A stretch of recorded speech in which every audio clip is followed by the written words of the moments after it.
Barack makes absurd demand for $1.50 billion. Taxpayers are absolutely furious. We all know that our government loves to waste money. Unlike a private business, the government doesn't earn its cash through profit, being required to keep to a strict budget and maintain expenses. Instead, our government takes money out of Americans' pockets, whether we like it or not. Because of this, there is little reason for the government not to overspend on seemingly simple projects.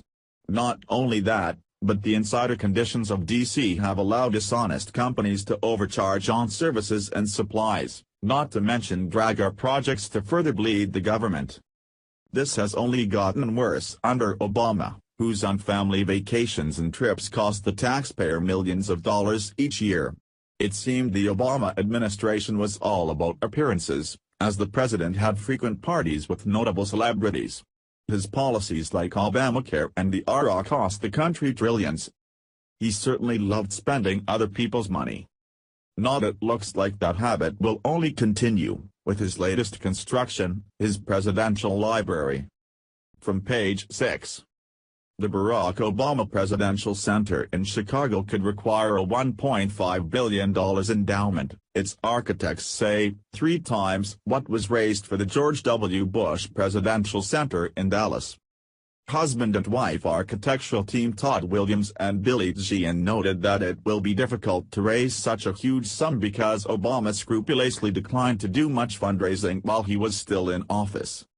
The Obama Center is due to be so expensive because it will require the construction of both a presidential library and a museum about the lives of Barack and Michelle Obama.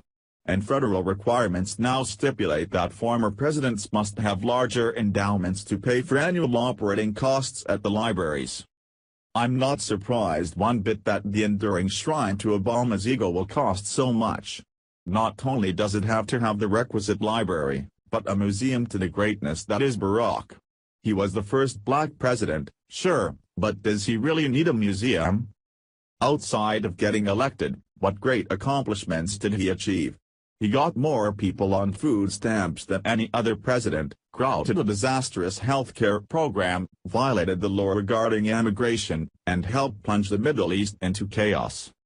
What will the museum be about?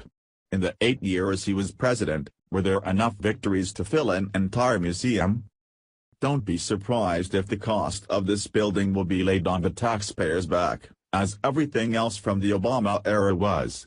Much like the creation of a football stadium, the builders will probably go to the city for funding, claiming the library will bring in untold dollars from visitors. Except the presidential library isn't exactly a cash crop. But this is Chicago we're talking about, perhaps the most corrupt city in the country. So they find a way to get that $1.5 billion, whether the taxpayers like it or not. Also check out, Shredded. Trump just killed Barack's worst executive order. Liberals' last hope destroyed.